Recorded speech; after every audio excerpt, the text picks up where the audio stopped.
Para o nosso próximo material aqui, eu tô trabalhando com a laca preto brilho, né? E eu vou poder estar aplicando nela tanto com lápis de cor, com giz, com o que eu achar que fique mais fácil. Aqui embaixo eu vou fazer uma continuação só pra vocês verem, que eu vou fazer uma continuação com caneta nesse painel, tá? A caneta preta tem que tomar um pouquinho mais de cuidado, porque ela borra mais fácil, tem tudo isso. Então é bom geralmente usar um limitador, né, uma folha pra poder fazer ali como limitador para essa caneta não sair tanto, parar um pouquinho antes da linha, ela é mais trabalhosinha, mas ela funciona também, tá? Eu vou fazer primeiro aqui com a caneta, então, para vocês verem como é que vai ficando. Então, eu vou deixar essa folha aqui para me dar uma ajudinha, e eu vou... A minha caneta ela é um pontinha um pouco mais fina, então, eu vou dar um pouquinho mais de trabalho para poder ir pintando, mas eu vou com a minha caneta aqui com bastante calma, e eu vou pintando toda essa área aqui que eu tenho para poder aplicar a laca com bastante paciência, para não ir passando além do espaço que eu tenho, tá? Então, vou com bastante calma, e é isso que vocês precisam, por aí pintando toda essa parte aqui de preto.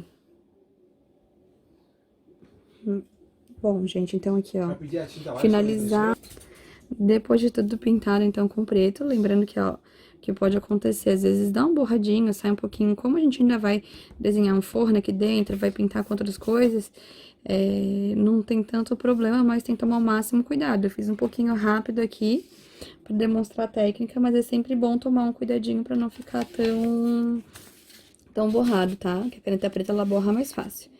Feita essa parte, eu vou usar aqui uma folha, tá? Pra poder me auxiliar nessa parte que eu vou continuar. Deixa eu botar aqui pra não tampar tudo também, né? Vou posicionar aqui, ó, uma folha. E eu vou demarcar pra fazer todo a iluminação, ó. Então, eu vou dar uma traçada mais ou menos aqui, ó.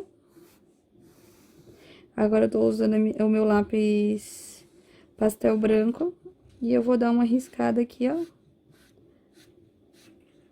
Traçando toda a marcação da minha iluminação. Então, eu vou fazer daqui pra baixo.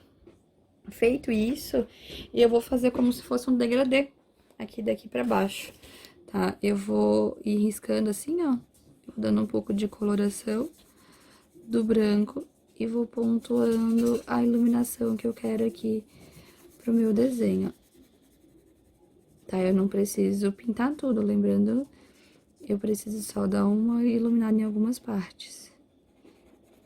Então, eu vou fazer alguns pedaços, vou fazer claro aqui também. Vou deixar mais branquinho aqui. Ele pode diminuindo esse branco, não precisa...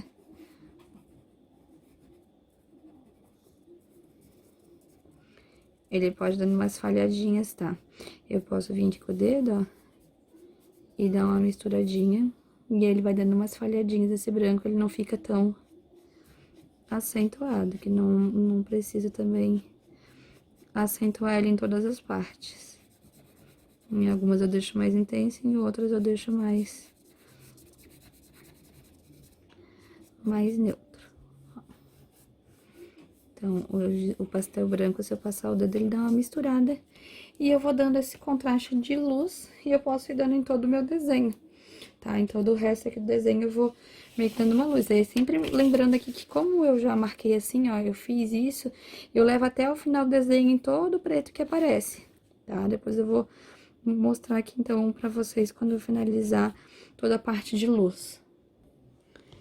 E aí, finalizando toda a minha iluminação, ó, eu vou tendo aqui, então, a laca preta. Depois vocês podem usar um outro material para delimitar os encontros, né, da gaveta com o painel, para poder fazer as divisórias. E aí, depois eu peguei aqui um lápis de cor preto, tá? Então, um lápis de cor preto tradicional, aqui usei um Faber-Castell, uma régua, e fui contornando, inclusive aqui, eu contornei aqui, vocês podem observar, ó, eu dei uma acendida aqui no puxador, ó, e contornei toda essa forma ali, e ele já fica mais demarcadinho os espaços do painel, da gaveta, fica mais bonitinho. E é assim que a gente consegue fazer uma das formas de fazer uma laca preta.